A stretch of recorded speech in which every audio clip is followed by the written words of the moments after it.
Imagine a warehouse like the size of 4 football fields. Oh, at least. Right, just endless freezing cold aisles of humming server racks, and everything is running perfectly. Look, until it isn't. Exactly.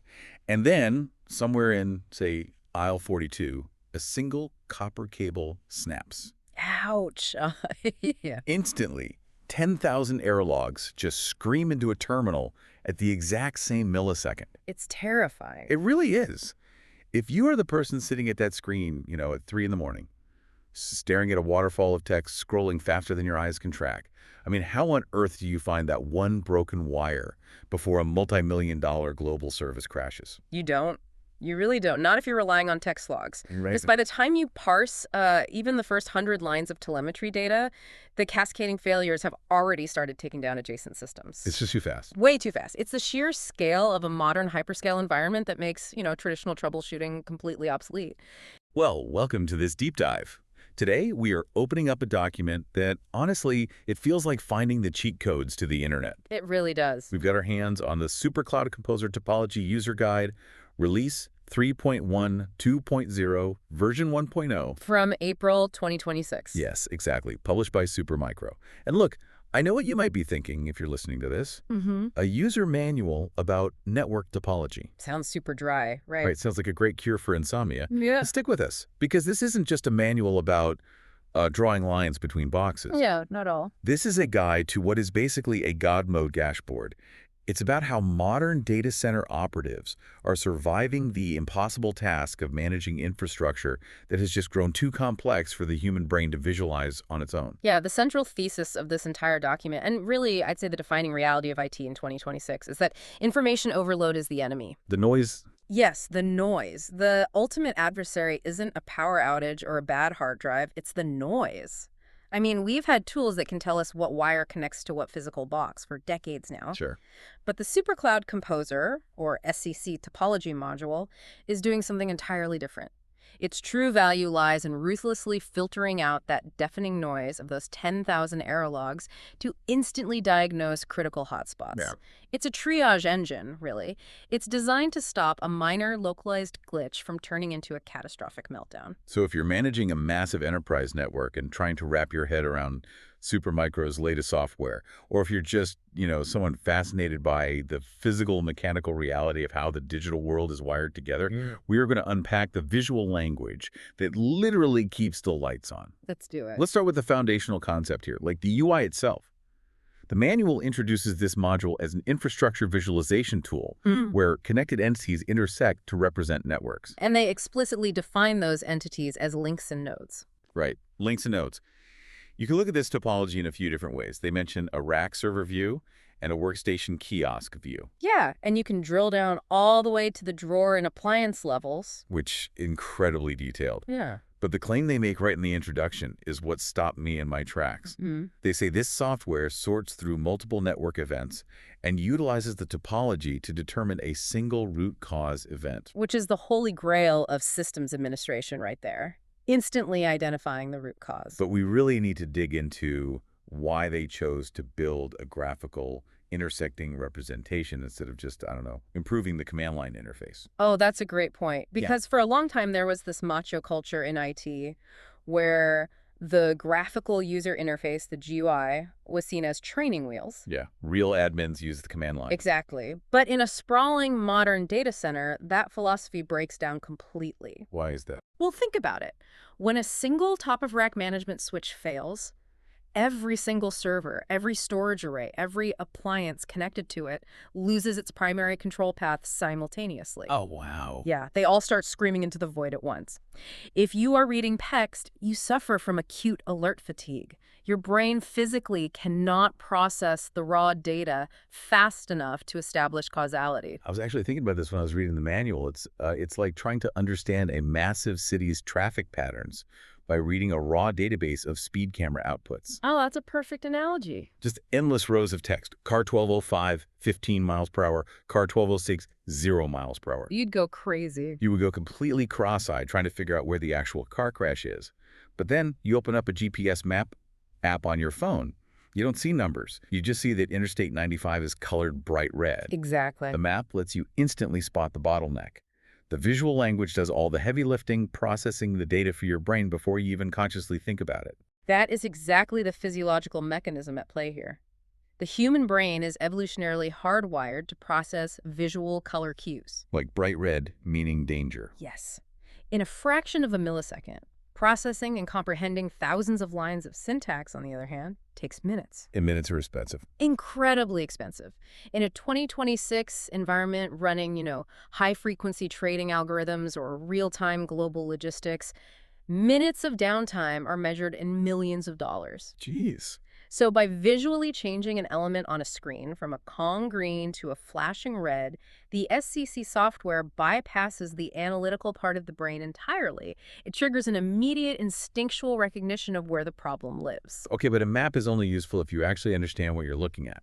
I mean, if I hand you a topological map of the ocean floor and you don't know what the contour lines mean, it's just squiggles on a page. That's very true. To actually wield this tool, we have to decode the specific visual language the SCC is using.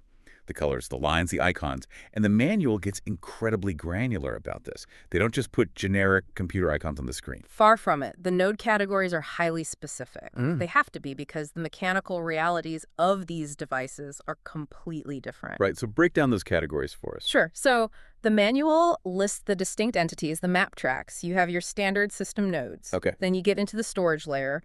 You have ISCSI targets, NVMe, which is NVMe over fabrics, Right. and JBOF, which stands for just a bunch of flash. I always laugh at JBF. Just a bunch of flash.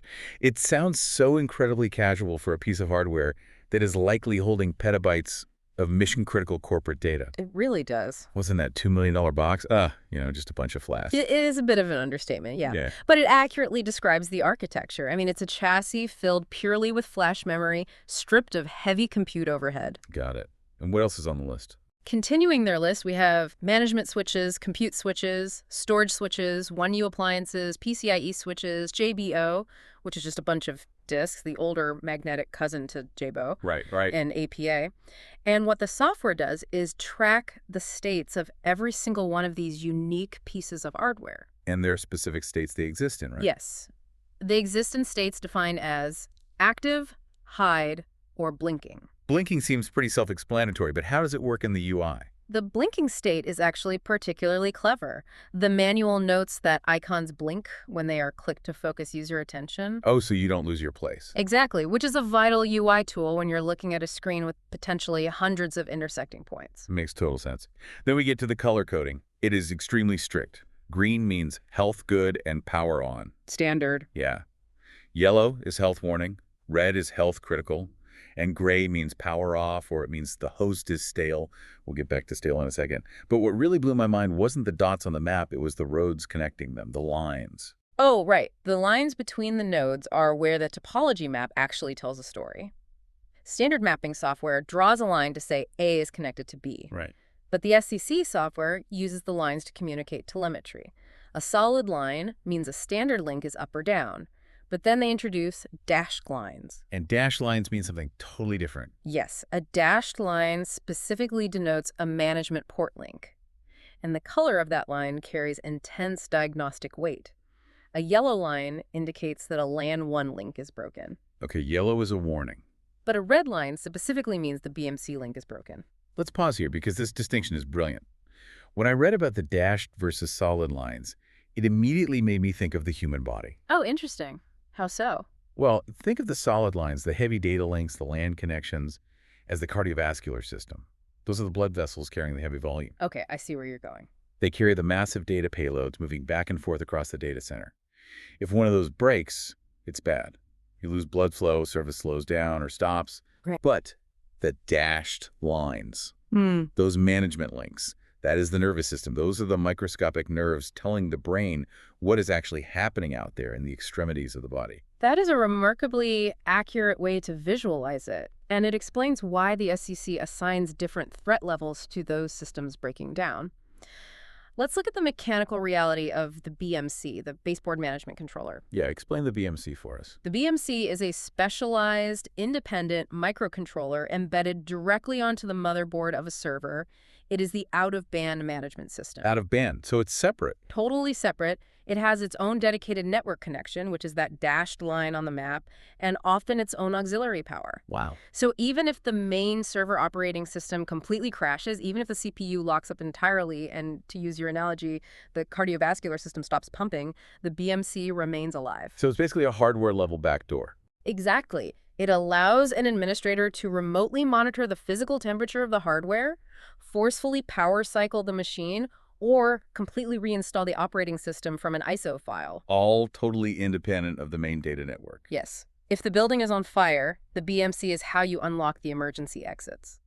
Okay, so when the SEC visualizes a broken BMC link in stark critical red, while a broken LAN 1 data link is only a yellow warning, it is perfectly reflecting the hierarchy of needs in a data center. Exactly. But wait, I would think a broken data link, where customer data is actually dropping, would be the red critical alert.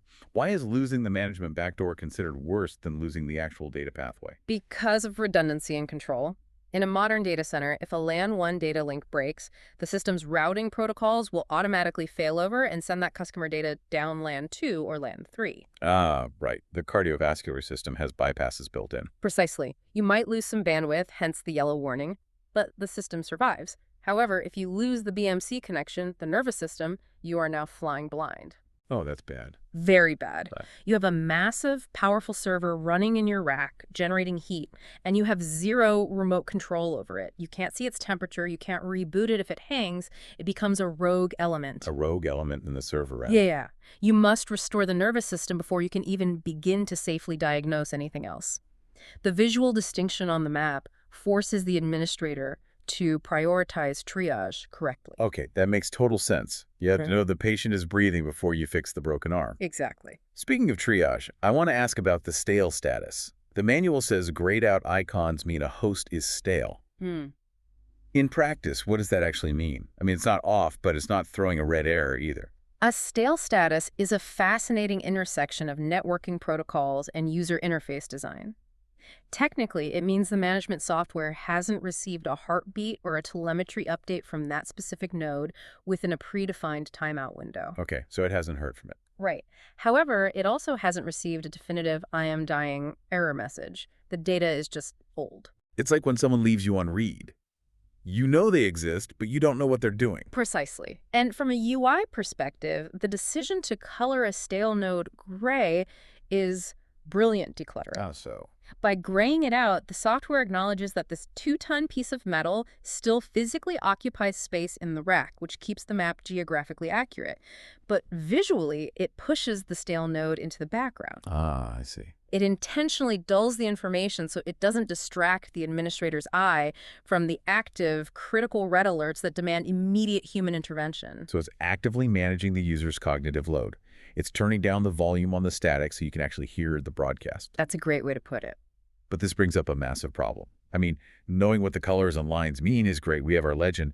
But a data center in 2026 is staggeringly huge. Unimaginably huge. Right.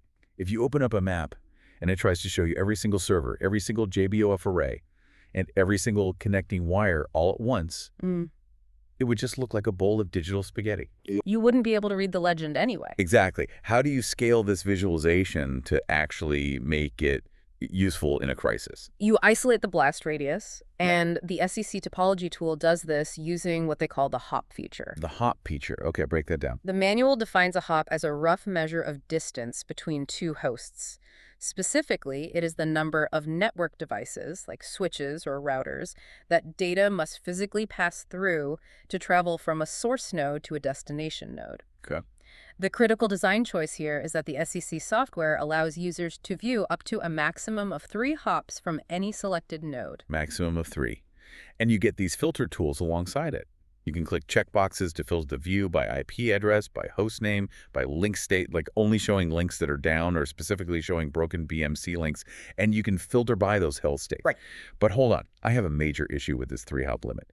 If I am the lead architect of this facility, if this is supposedly a God mode dashboard, why on earth is the software hiding the rest of my network from me? It feels restrictive, right? It really does. Yeah. If a core switch goes down, I want to zoom out and see every single machine it affects across the entire building. Limiting me to 3 hops feels like making me look through a straw. I understand the instinct. You want total situational awareness. But in a hyperscale environment, seeing everything is the exact equivalent of seeing nothing. Really? Yes, you have to understand the architectural reality of modern network design, specifically the spine leaf architecture that dominates 2026 data centers. Okay, wait, what is a spine leaf architecture? Historically, networks were built in traditional three-tier trees. You had core routers at the top, distribution switches in the middle, and access switches at the bottom connected to the servers. Okay, like a pyramid. Yeah, exactly. It meant data traveling between two servers right next to each other had to go all the way up the tree and back down. But modern applications require massive amounts of east-west traffic, which is servers talking directly to other servers instantly. So we moved to spine leaf. In a spine leaf architecture, every single leaf switch, which connects directly to the servers, is connected to every single spine switch. It creates a massive, highly interconnected mesh. Oh, wow. It means any server is mathematically only ever a couple of hops away from any other server in the entire building. So everything is hyper-connected. Yes, and because it is hyper-connected, it is highly redundant. If a leaf switch catches fire, the network routing protocols instantly and automatically reroute the traffic through a different spine switch. The network heals itself. Okay. So if you try to map the failure of one switch across the entire building, the map will show you thousands of connections shifting, thousands of nodes experiencing a microsecond of latency. Yeah. It will look like the entire building is failing. Oh, I see. It's like dropping a boulder into a totally still pond. One hop out, that is the initial splash. The water is violently displaced right where the rock hits. Yeah. That represents the servers plugged directly into the dying switch. 2 hops out, that's the first distinct massive ripple moving outward. 3 hops out, that's the outer wave. But beyond 3 hops, the energy of the splash has been completely absorbed by the sheer size of the pond. That's spot on. Showing an administrator 4, 5, or 6 hops out would force them to look at diffuse ripples that aren't actually threatening the stability of the water anymore. It's just noise again. Exactly, it's noise. The real danger zone, the immediate blast radius where physical connectivity is completely severed and cannot be automatically rerouted, is almost always contained within those first 3 hops. You know, it makes me think about trying to untangle a massive 100-foot string of Christmas lights. Oh, the worst. Right. You pull it out of the box, and it's just a giant, impossible knot of green wire. If you try to look at the whole knot, you get nowhere. You just get frustrated. Exactly. Yeah. Being able to use this SEC software and filter the view down to just 1 or 2 hops is like magically making all the other lights in the knot disappear, except for the exact dead bulb you're holding in your hand, and the 2 wires immediately plugged into it. That's a brilliant way to picture it. It takes a literally impossible visual puzzle and makes it solvable in seconds. And if we are following those wires, tracing these connections hop by hop through the blast radius, we inevitably have to look at the intersections. Where do all these cables converge? At the switches. Exactly. In this topology, they converge at the switches. They are the grand central stations of this digital infrastructure. Let's dig into that because the manual gives a very specific, deliberate workflow for investigating these intersections. When you are looking at the data browser and you click on a management or compute switch, its icon begins to blink on the map. Like we talked about earlier. Right, it creates a visual anchor so you don't lose your place. And then a side panel slides open, revealing the vital stats of that specific switch. The information density in this side panel is where the software transitions from a map to a diagnostic tool. What kind of info are we talking about? It displays the SKU, for instance, an SSE G3648BR if it's a management switch, or an MBM XEM002 Plus for a compute switch. Very specific. It shows the MAC address, the overall health status, and a port counter. And crucially, there is a dedicated link section that displays the total number of physical ports and their real-time usage rate. But the very first piece of information on that side panel, before the IP address, before the health status, is the location. Yes. The manual gives the example 312.18 TAF. Why is the software prioritizing a string of numbers over the actual network data? Because that string of numbers is the bridge between the digital abstraction and the physical reality. 312.18 TAF1 isn't a network address. What is it? It's a geographic coordinate on a warehouse floor. It likely translates to aisle 3, rack 12, U-space 18, slot 1. U-space being the vertical slots in a standard server rack. Right. A standard rack is usually 42 U tall. When a piece of networking hardware definitively dies, when the silicon burns out or the internal power supply shorts, all the software in the world cannot bring it back. A human being has to physically fix it. The software prioritizes the location because the immediate next step in the workflow is a technician putting on their steel-toed boots, walking down a freezing cold aisle, locating rack 12, counting up to U-space 18, pulling out a heavy, incredibly hot piece of metal, and sliding a new one in. It grounds the entire process. The cloud isn't in the sky, it's a piece of metal in aisle 3. Exactly. And beyond the physical location, the side panel gives you tools to interrogate the logical configuration. The manual notes a feature for VLAN configuration. Oh yeah, I wanted to ask about that. While next to a specific link, say interface G2, there is a small arrow. If a user clicks that arrow, the panel expands to reveal the VLAN ID and the VLAN type, noting if it is an access port or trunk. Okay, I actually want to dig in on this. First, give me a quick refresher on what a VLAN is and why a data center admin cares. Sure. A VLAN is a virtual local area network. Imagine you have a physical switch with 48 ports. You might want ports 1 through 10 to belong to the HR department and ports 11 through 20 to belong to the engineering team. Instead of buying two separate physical switches, you logically divide the one switch using VLAN tags. The switch ensures that traffic from HR never crosses over into the engineering network, even though they share the same physical box. Got it. Okay, so here is my issue with the UI design here. If I'm using a God mode dashboard to troubleshoot a complex network failure, knowing which VLAN is assigned to which port seems incredibly important. It is. A misconfigured VLAN could easily cause an outage. So why is this crucial information hidden behind an extra click?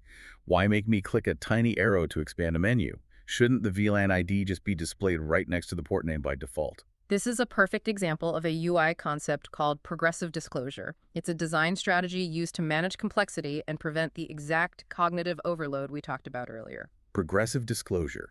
You only show what's needed when it's needed. Precisely. Let's do the math. You have a switch with 48, maybe 64 ports.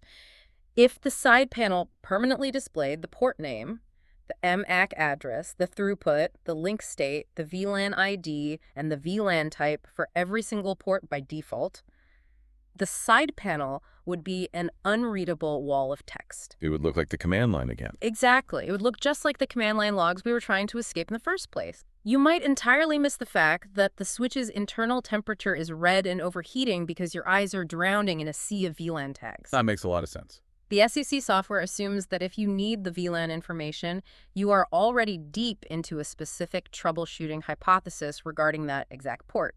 It waits for you to ask the specific question before it provides the answer. It's respecting my attention span. Exactly. Okay, so we've mapped the highways, we've inspected the grand central stations, the switches, and we understand how the software physically locates them and logically unpacks them. Now, let's zoom out to the outer rim of our blast radius map. The actual destinations. The endpoints. Yes, the endpoints where the compute and the storage actually happen. The manual provides a detailed breakdown of what the side panel reveals when you hover over or click on the different endpoints connected to the leaf switches. And what becomes immediately apparent is that the SEC software doesn't treat endpoints as generic boxes. Right. The data presented dynamically changes based entirely on the context of the hardware. Right, so if I click on a standard compute node, it gives me the location, the SESKEU, the manufacturer, which is Supermicro, obviously, the power state, health, node ID, and specific LAN details, like identifying a 10G IPMI port. But then you click over to the storage. And the vocabulary changes entirely. For JBOF, your NVMe storage and ISCSI targets, it displays similar physical health details, but the interactive capabilities shift. That's so. Well, for instance, the manual explicitly notes that a JBOF node can exit stale status through a UI command, but NVMe and ISCSI targets cannot. Why is that? Why can I force a bunch of flash drives to wake up and exit a stale status, but I can't do the same thing for an NVMe target? We have to speculate slightly based on the storage protocols, but it really comes down to how these fabrics handle state. JBOF is essentially a massive enclosure of dumb drives. Right. It relies heavily on external controllers. If the management software loses communication with the enclosure, an admin might be able to send a lightweight management ping to the chassis controller to say, hey, are you still there, and clear the stale status. Okay, a simple ping. But NVMe over fabrics, NVMeOF, is a highly complex, ultra-low latency protocol where the stoomage targets are deeply integrated with the network fabric itself. It's way more delicate. Extremely delicate. If an NVMeUF target goes stale, it often means the underlying fabric connection or the transport layer has fundamentally degraded. A simple wake-up ping from a dashboard isn't enough to safely reestablish that high-speed connection without risking data corruption. Oh, wow. The software restricts your ability to clear the error because the error requires deep protocol-level investigation. Wow. It's protecting the admin from making a dangerous assumption. And then we have the 1U appliances. These are totally different again. Yeah, they are. Instead of standard node IDs or storage protocols, the side panel for a 1U appliance suddenly prioritizes high availability details, or HA, and network interface counts, like showing it has 5 interfaces. This is where the contextual translation of the software really shines. An IT administrator cares about fundamentally different metrics depending on what they are looking at. Right. A 1U appliance is typically running a highly specialized network function. It might be a primary load balancer, or a hardware firewall, or a critical database gateway. For those devices, the most important question isn't how much storage do you have? What is it then? The most important question is, if you die, is there a backup ready to instantly take over? High availability. Exactly. High availability is paramount. So the UI dynamically brings HA status to the absolute forefront of the side panel. It acts as an intelligent assistant. It walks up to a server and inherently knows what vital signs to check based on the server's job description. I was trying to figure out an analogy for this, and it made me think of a hospital triage ward. Imagine a doctor walking into a massive emergency room. If the doctor walks up to a patient who just was in a severe car crash, a trauma patient, the doctor immediately checks for bleeding, bone fractures, and airway clearance. Right. But if the doctor walks over to the next bed and it's an elderly patient clutching their chest, the doctor doesn't look for broken bones. They immediately look at the ECG monitor to check the heart rhythm. Exactly. The doctor changes their diagnostic framework based on the context of the patient. The SCC and Topology tool is doing exactly that for the data center. It looks at the 1U appliance and checks the ECG, the high availability. It looks at the storage array and checks for the broken bone, the IPMI port. That is a fantastic analogy. And if we look at the specific hardware mentioned in this 2026 manual, particularly the prominence of NVMeOF, we get a very clear picture of why this hospital triage needs to happen so fast. Right, because of the speed. Yes. We are no longer dealing with spinning magnetic hard drives. Yeah. We are talking about solid-state memory communicating over high-speed network fabrics. These protocols move data at speeds that rival the internal memory buses of the computers themselves. We are talking about latencies measured in microseconds. So when things break at that speed. They break catastrophically fast. Yeah. If an NVMe over fabrics link degrades, you are just dropping a few packets. You are instantly bottlenecking millions of read-write operations. Wow. The applications relying on that storage, whether it's an AI training model or a global financial ledger, will lock up almost instantaneously. Visual troubleshooting isn't a luxury feature in this environment. It is the only conceivable way a human being can react fast enough to mitigate an issue. You don't have 5 minutes to run a query on a log file. You don't have 5 seconds. You need to see the red dot, click it, see the blast radius, and locate the physical rack right now. Which brings me to a realization that is, honestly, a little bit unsettling. How so? We spent this entire deep dive unpacking how incredibly brilliant this software is. The SCC Topology User Guide isn't a drawing program. It is a translation engine. Right. It takes the incomprehensible scale of invisible network fabrics, abstract IP addresses, and millions of lines of telemetry data, and it forces it into a physical, manageable map. It uses color to hijack our evolutionary fight-or-flight responses. It's exactly. It uses the 3-hop limit to perfectly frame the blast radius and protect our brains from information overload.